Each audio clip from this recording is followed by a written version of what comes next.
It is the year 1905, and the Industrial Revolution has not reached the wildest parts of the world. Our story begins in the frozen woods of Norway, where snow-capped peaks tower over an infinite sea of evergreen pines. In the dense forest, an orange spark of flame flickers into existence. Nestled in the trees, sitting over his campfire, is Anders, a youthful man in winter clothes. The firelight forms a ring around him. From beyond the ring, something watches him. My beloved Anna, it has been too long since I have seen the shape of your face. The days of my survey have been long, but the nights have been longer and oh so cold. I have my health, thank God. I will be home very soon. Have faith and patience. I haven't stopped thinking of you for a moment. After this journey, I never want to see another pine tree. I never want to feel a stone tremble beneath my feet and slip. To hell with the rivers. My place is away from the wilderness and closer to you. I want to return to you in Oslo, and we will spend a month in your warm apartment. If I am torn from your side again, it will be by death alone. I have come to fear these woods. The deeper I go, a pit in my stomach grows, and I feel I may never return to you. Please give Harold my highest regards for delivering this letter to you safely. This will be my last correspondence until I return from Myrdal. I sent you all the love I have. Until we meet again, yours forever, Anders.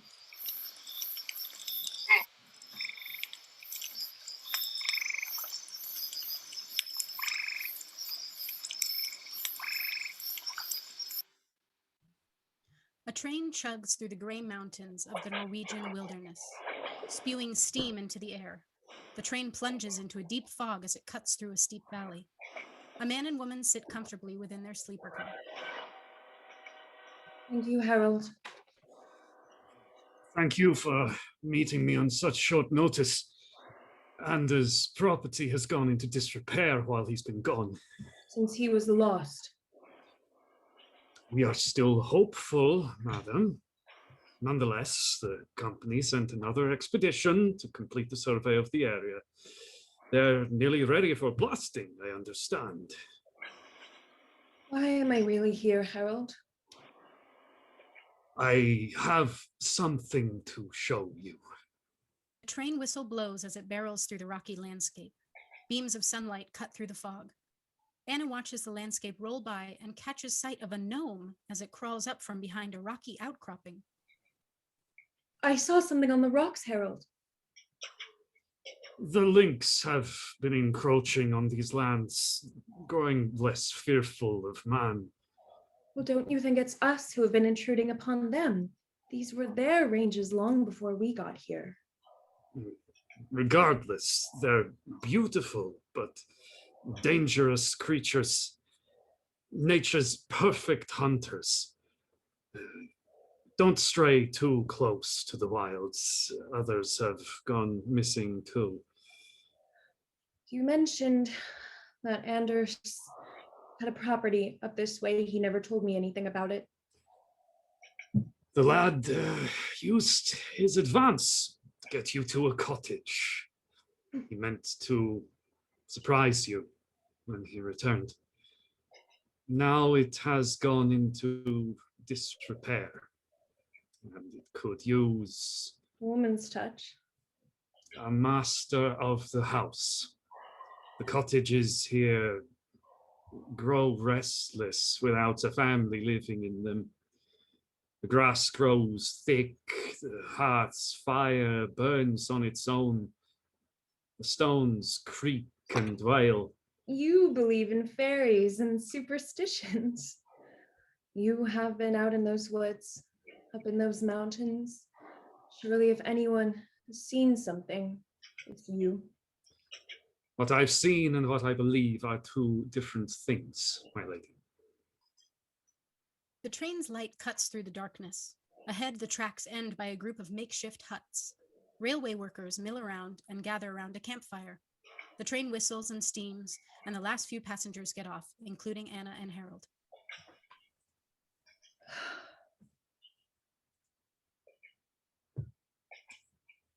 Help with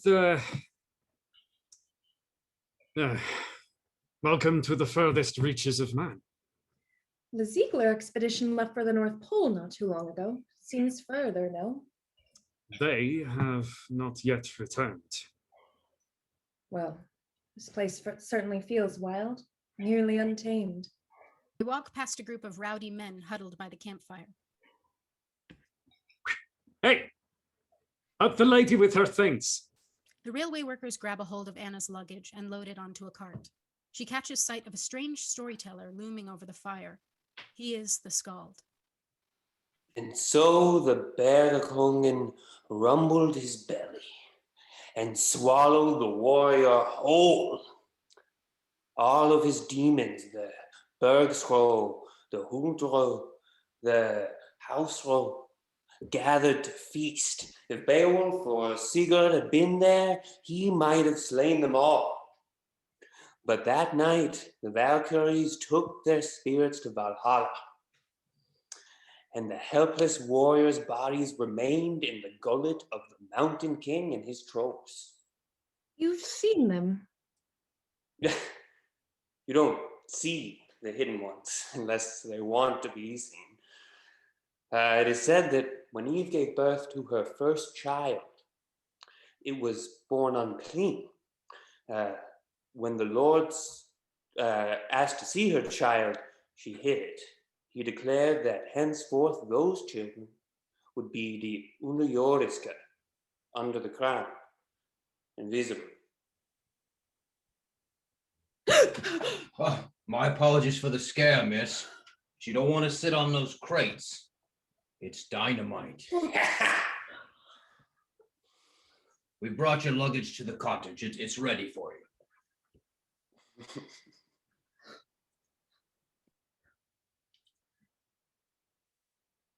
Anna and Harold stand under wickedly curved trees before a quaint stone cottage. It's dark and lifeless. They walk into the cottage, and snowflakes blow in with the wind. It's lit by moonlight through the window. Anna goes to get a fire started at the fireplace. It's just embers. Looks like this fire doesn't want to light on its own now that I'm here. This is what I wanted to show you. This was all they found.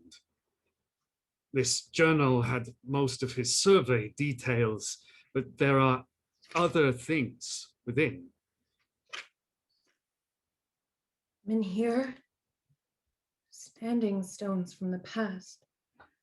They still haven't found his body. I will leave you to get settled in. The men and I will make our way to the mountain tomorrow morning.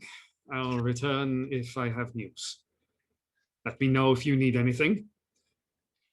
Good evening.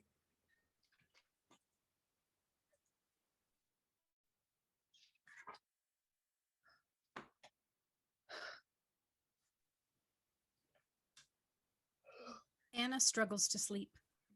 She wears a crucifix and clutches it tightly.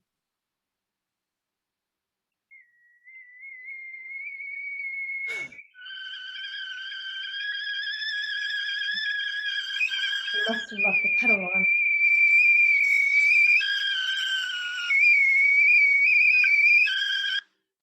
She pours a mug of tea, then settles by the fireplace.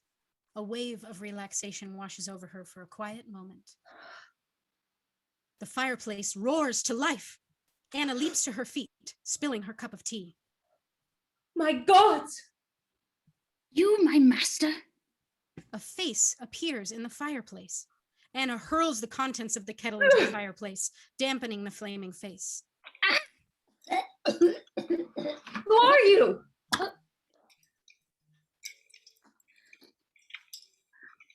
I am the Nisa. I've tended this land for as long as I can remember. Many masters have come and many have gone. Are you my new master? You were outside the train. My master spoke of his wife. I came to find you. The house is out of sorts. There is work that must be done. I can do some, but I grow old. What are you? Who I am and what I am are one and the same. The Nisa. And you are. Getting out of here. She bolts into the yard and stumbles over a root. Cobbled elf shoes clack on the stone in front of her. She looks up and sees the Nisa looking at her quizzically. Pray, mistress, I mean no harm to you or your kin. What do you want with me, elf? Oh, you know us good folk of the hills. You are wiser than you appear. I am here to give you news of weal and woe. All right, start with the woe.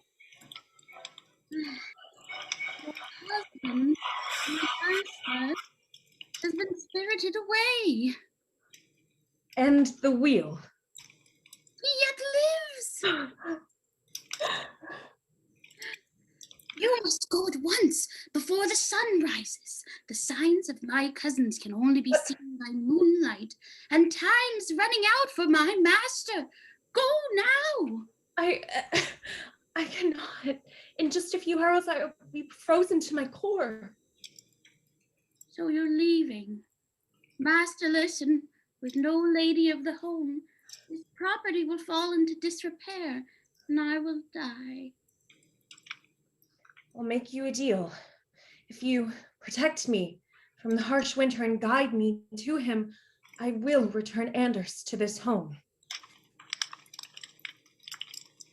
Back within the cottage, Anna pours tea for the Nisa as he sews in a flurry of action. He has pieces of fabric, leather, and furs.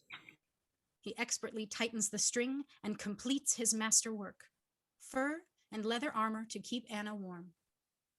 Over the mantelpiece, she spots Anders' hunting bow. The Nisa hands her green-tipped, elf-shot arrows in a quiver. With their preparations complete, Anna and the Nisa step into the chill wind.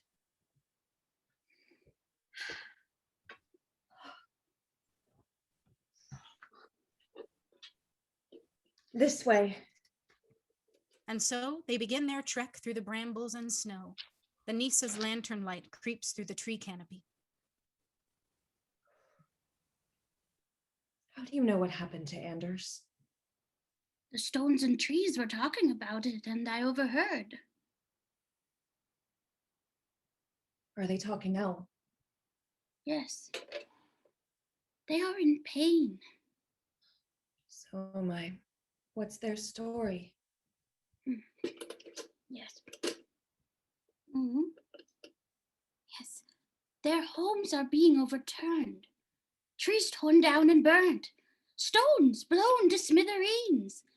This one worries so much.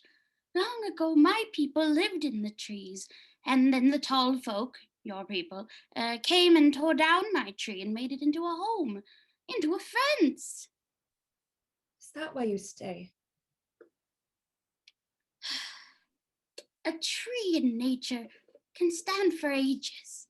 A tree cut down and made into a cottage, well, it can stay nice and warm if the master of the home survives. But if the home is burnt or falls apart, I understand. If it is tended for, you are tended for. Appearing from nowhere at all, ghostly lights blink into existence in the forest ahead of them. Anna is enraptured by the lights and darts off after them. Wait! Anna ignores the cry of the Nisa and follows the lights deeper into the woods.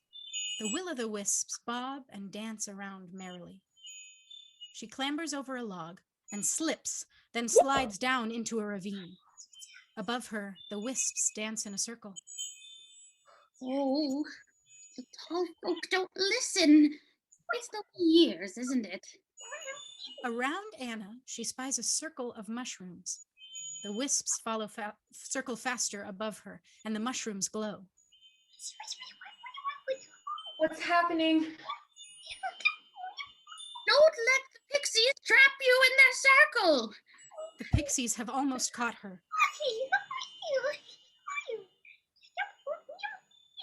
They'll take you to the elf home.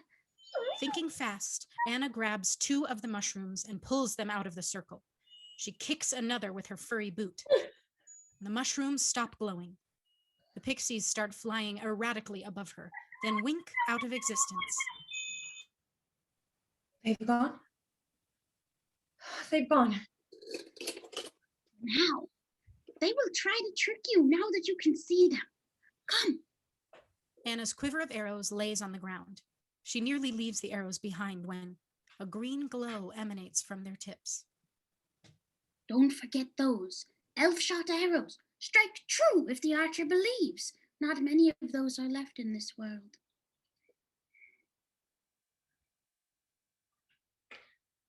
Hey, the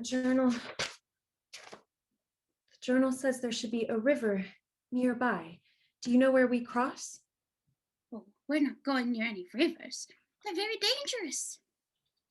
Look, this is the way. Can't you swim? The flowing northern lights reflect in the icy water. Something splashes in the water far below Anna and the Nisa. It is not the water I fear. It's what lurks within that gives me pause. First time I've seen the fjords up close.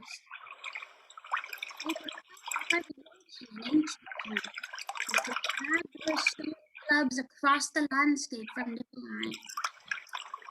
Where's the cross here? Even though it's first, we'll be dragged out of the depths and frozen. But look there, across the water is a small boat. Can't you swim to it, Nisa? Nisa's hairy feet press into the silt, and he sinks into the muck as he walks forward. Nisa? A ripple appears in the water, moving towards her. She draws her bow and nocks an arrow. Nisa! The ripple becomes a wave. A dark shape moves beneath the water. A dark horse covered in seaweed with fish-like features leaps from the shallows and trots alongside Anna. She aims the arrow at its head and notices it has gills. With one hand, she holds the bow, and with the other, she pets the mane of the strange horse. Feel how my mane flows like the river, my strength like the waves. And if you ride me, Anna, I will take you to the edge of your desires. The foam will wash over you and bring you breathless peace. She cannot resist the charm of the horse. She gets on the creature's back, and it charges straight into the water. I want you to take me to the shore. The water horse continues to charge along the surface of the water. Anna tries to pull its mane, but it's no use. Her hands are stuck into its mane like glue. They approach rocky rapids ahead with no sign of slowing.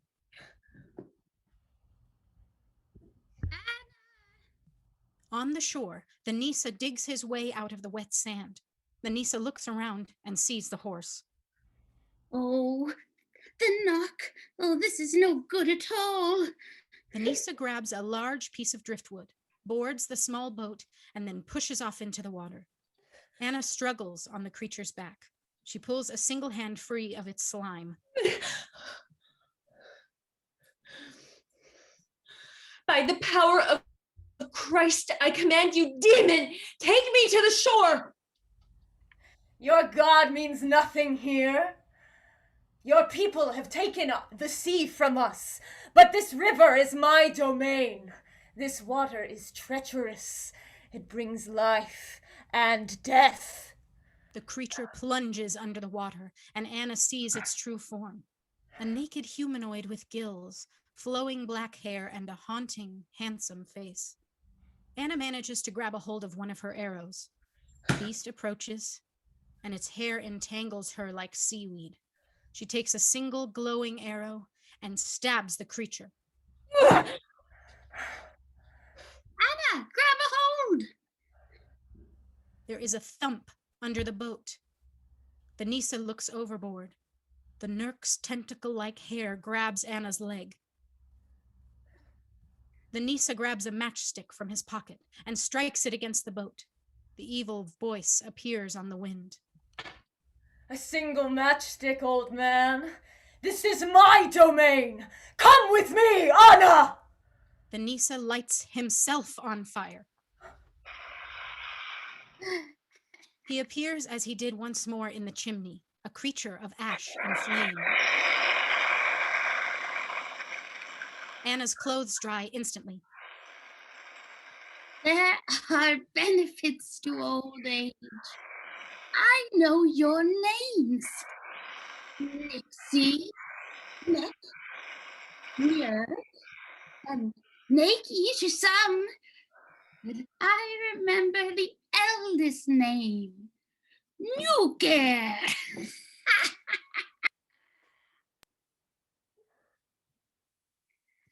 Go now, find the master. Anna leaps from the boat to the nearby shoreline. The Nisa, as a ball of flame, leaps at the frozen Nixie. They plummet into the water in a burst of steam. Ah!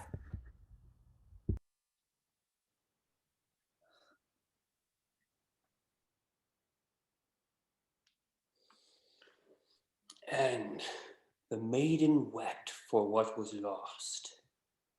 The haunting beauty of the water horse's song was ne'er caught on the gramophone, nor scribed by a composer on staff paper.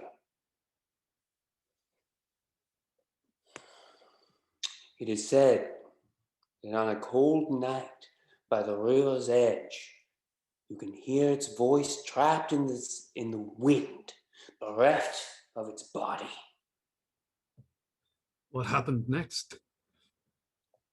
The maiden wandered in search of the treasure, high and low, through the hills, in the sleet and the snow, but there were more perils before her than behind. The combined light of the aurora and the moon bring a dreamy glow to the dark woods. Anna settles down in the thick roots of a tree to catch her breath. She notices a stone shaped like a gnome. Hi, my friend. You've made the trees proud. I will find Anders. Anna follows the map in the journal until she reaches the 3 standing stones. The men here. At the center of a clearing, they are scarred with sacred runes. Nisa would warn me not to stand within the circle, so I think I will go around. The maiden reached the boundary of the Mountain King's realm. While she consults Anders' journal, she sees the standing stones. But on the following page is the image of a skeletal hand holding a jewel. Could this be a burial place of the dead? Crows with red eyes land on the men here and squawk at her angrily. Anna spots the skeletal hand without the jewel. Stay asleep. Stay asleep. More crows land nearby, some circling around. Anna circles around with her bow to aim at them to ward them off, but there are too many. Anna backs up and trips over the skeletal hand. She lands on the ground, face to face with half a buried skull. Shoo! Get away from me! The crows take flight all at once and fly towards the mountains nearby. Anna spies a light on the hills, as if from a fire, but then it's gone. She follows after them, but between here and the hills, she spots a boreal forest, the last place we saw her beloved Anders and his killer. She looks around to get her bearings. Something watches her from behind a tree. Anna creeps forward. The sound of the night forest grows around her. She discovers Anders' burnt-out campfire. Ahead, a bush rustles. A lynx jumps onto a mossy stone ahead of her and hisses. She locks eyes with the cat. The tension grows, and the cat runs off.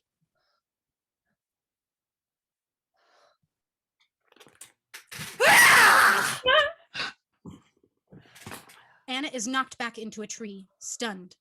The Skogsra walks into the dark clearing and gracefully pirouettes, revealing its wicked Venus flytrap mouth on its back. The Skogsra braces itself, and its tongue-like tail darts across the clearing. Anna rolls out of the way in the nick of time as the tail strikes the tree. Where is my husband, Hidden One? These are elf-shot arrows. Clever woman, to come so armed.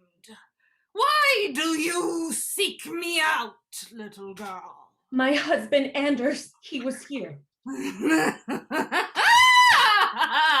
He is here with me. Leave your bow and I will show you to him. Bring him here to me, Hidden One. This ring is all I need to show you, to prove he chose me over you. He'd never take that off willingly. What have you done with him? He was a fool. He thought I would let him just cut a path through my forest, destroy my king's mountain. In these woods, the vows you took with your husband have been broken. Show yourself, you wicked thing!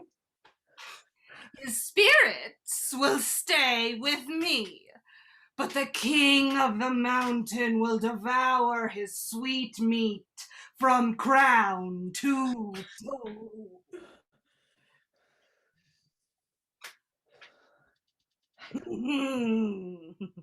Anna spins around and fires her elf-shot arrow. Strikes the Skogsra square in the maw.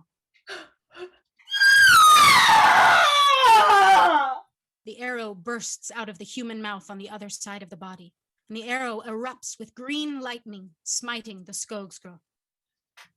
The burnt husk falls to the ground. What is this? She reaches into the burnt-out maw of the Skogsra and pulls out the glimmering jewel from the drawing. Suddenly, from within the Skogsra, blue spirits spill forth into the night. One spirit lingers. Anders? What? No! He cannot see her. Fear is written on his face.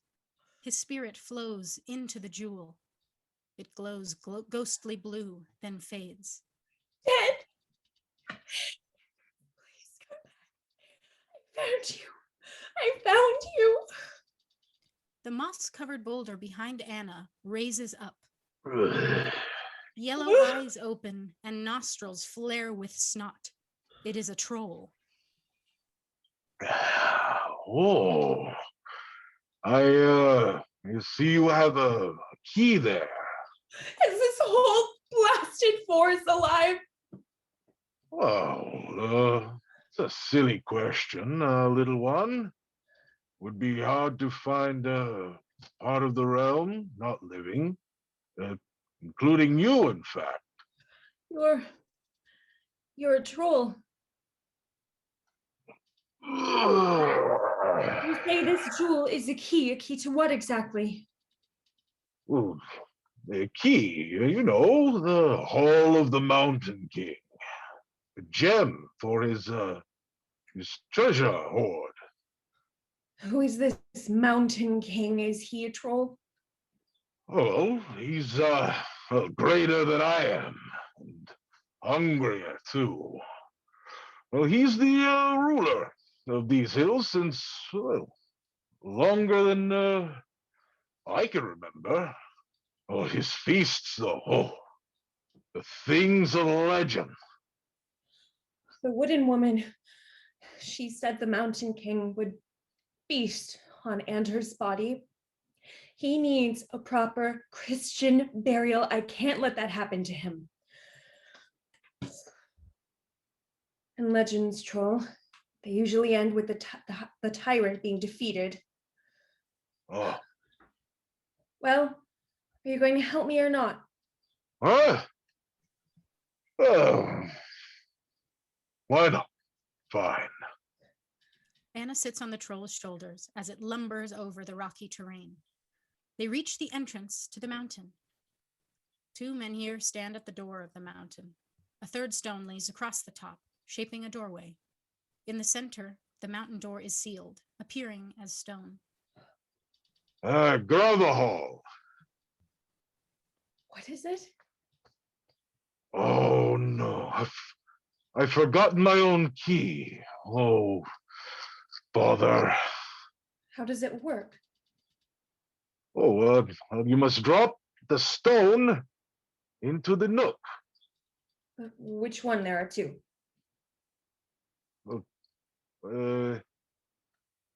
Yes, well, I'll tell you, the crows usually tell us in advance which nook it will be.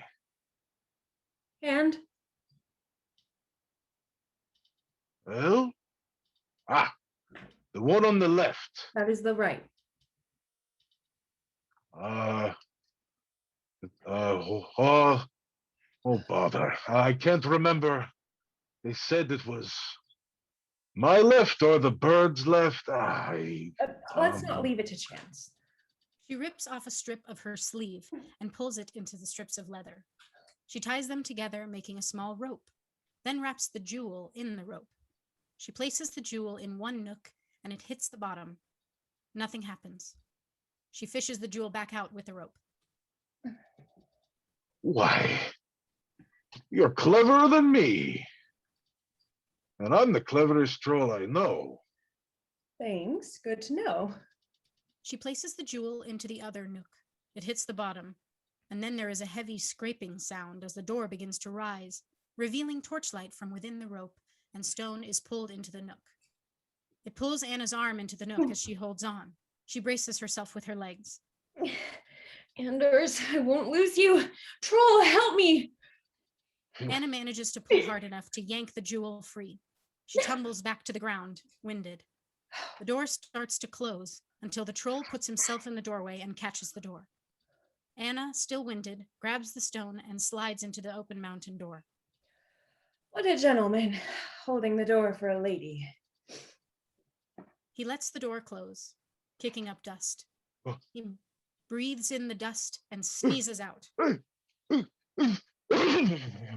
His own jewel key is covered in troll snot. Oh, that's where I left it. Dawn is near. The sun creeps over the horizon. Harold sleeps soundly in his bedroll, but the Skald has stayed up all night. He finishes a swig from a bottle of mead.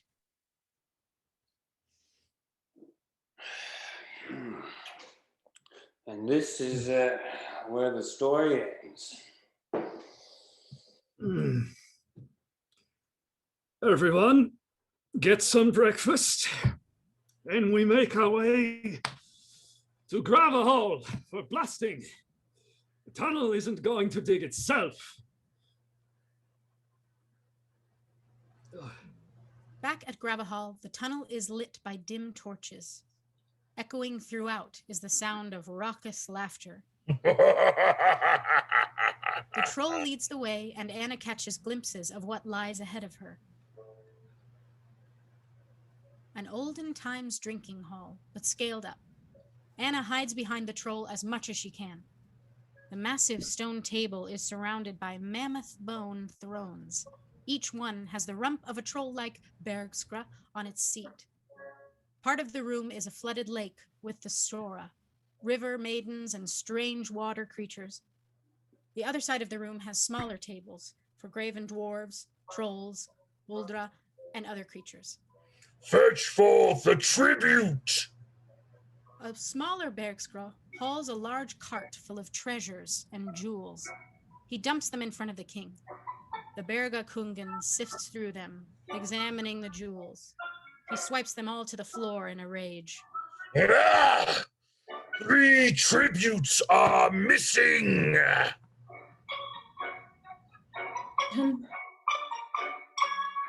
Yes, miss. Jotun, frost giant. Barth, son of Grimbowl, where is your tribute? You have a name.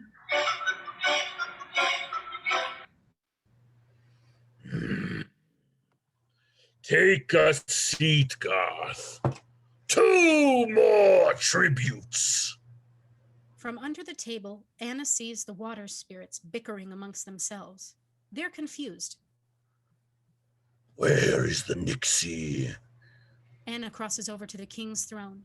She looks up and sees, dangling overhead, a cage with Anders' body in it. Anders.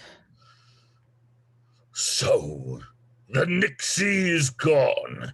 What about the Skogsro? Where is she? Both gone. Anna grabs a metal chain and tries to climb it to the cage. The chain is loose and she thuds onto the throne.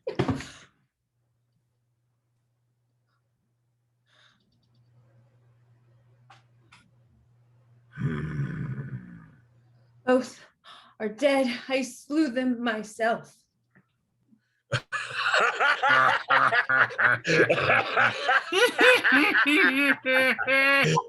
Oh, a tiny morsel of a girl like you, a slayer of my subjects. I think not. But you will make a good appetizer. No, it's true. I saw her. I saw her lay low the Skogstra with her bare hands. Yeah, with these bare hands. And now, the little humanling wants to come here and finish off the rest of us. Add to her collection of monsters. No, I wish to become one of you. This is rich. First, you must prove you are one of us. Forswear Jesus, the Christ of your people. See? I'm one of you.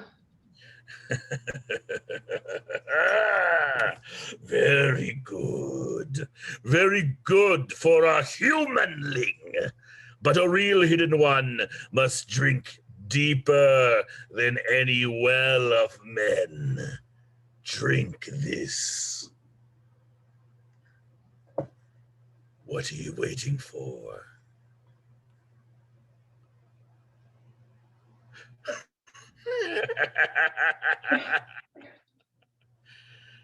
So I have to drink this whole thing to the last drop, is that right? Very well. It's pretty awful, ain't it?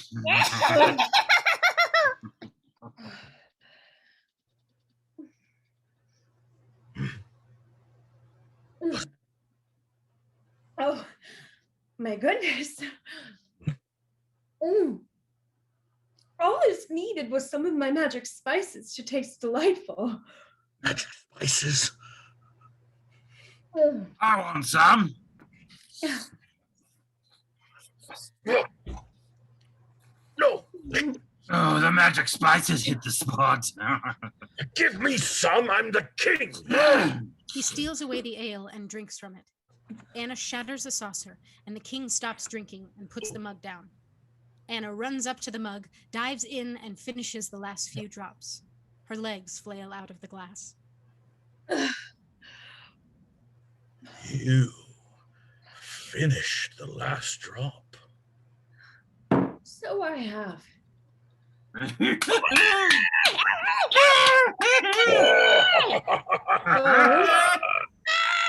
So am I one of you now? You are worthy of the final test. Then the transformation can begin. Transformation?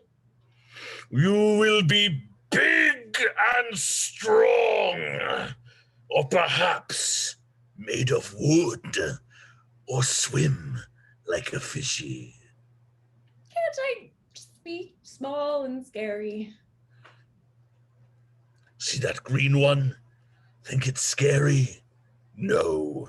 For the final test, you must eat the flesh of man. You have forsaken your god. Drink deep of the mead of Niflheim, and now you eat what you once were. He lowers the cage by a heavy chain. Anders' lifeless body is crammed within. The king opens the cage door and lays Anders on the table with a heavy hand. I will become what I was meant to be.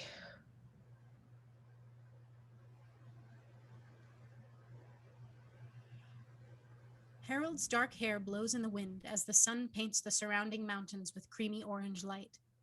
The railway workers unload a cart full of dynamite. You should go, my friend. Leave the blasting to me. You've been drinking too much. You'll blow yourself up. A gnome watches them from above the doorway, then disappears behind the rocks. Anna stands over Anders.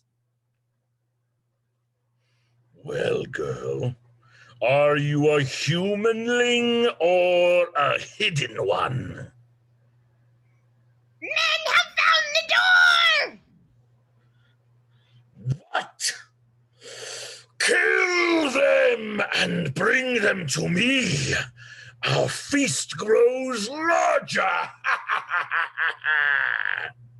The other Bergskrå run towards the tunnel. The troll looks at Anna. They share a knowing look. The troll trips the first Bergskrå, and the others tumble like dominoes. Anna stabs the Mountain King in the hand, pinning it to the table. He howls in pain. Anna takes the jewel key and shoves it into Anders' mouth. Nothing happens. She embraces him. Please, Anders, wake up! The Mountain King draws a horn and blows.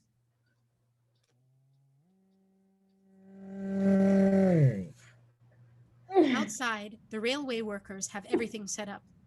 A horn echoes through the mountains, shaking the very ground and boulders. A boulder rolls off the mountain, crushing one of the workers. I told you to go! Go! I want to do this alone! The mountain door opens, and a Bergskrå is silhouetted by the torches. It reaches a massive hand and grabs another railway worker, pulling him into the hallway. Wilhelm! No! Save yourselves!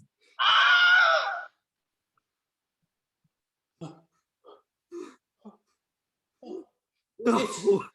True? It's all true. While the Skald ponders what he's seeing, Anna drags Anders across the floor. A massive, disgusting boot steps in front of them. Anna looks up to see the Bergakungen. He holds his hand, which bleeds out blackened ichor. A liar. The worst kind of humanling. You think you're a hero, but you're destroying the last hold of my people. Go, little one. Now it is your time to be brave. Be the stewards of nature where we failed. You can be better than we were, and smarter than me even. Smartest of trolls. Thank you, Garth. Go. She drags Anders over the squirming Bergskrå pile and jumps on the head of the one chewing on Wilhelm. Anna throws herself and Anders out the tunnel. Anna and Anders slam into the ground. He rolls down the hill a ways next to the Skald. Run! The Skald tosses his canteen, runs to the dynamite, then pours a trail of salt pepper. Anna runs to Anders. Please, you need to run, he's coming! I will be like Thor, the thunderer. I'll strike down the frost giant, and the Skalds will tell tales of my glory too. I will be remembered. He lights a match. A cold breath puts the match out. The Skald turns and sees the Bergakungen. The Mountain King picks up the Skald, bites off his head and throws the body off the mountain. The Bergakungen looks at Anna, blood dripping from his mouth. Only thing that can topple a mountain is one thing. She draws her bow, and the last elf-shot arrow. Anna closes her eyes, breathes, and then releases the shot. It misses the Mountain King.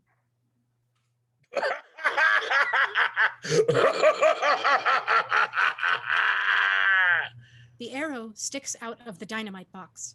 Green lightning strikes, and the TNT explodes. The tunnel and hall are blown to rubble instantly, crushing the Bergakungen.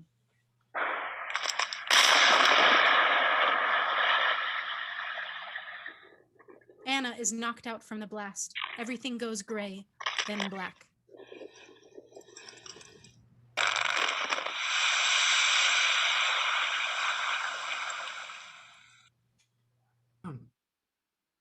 You're a long way from the cottage.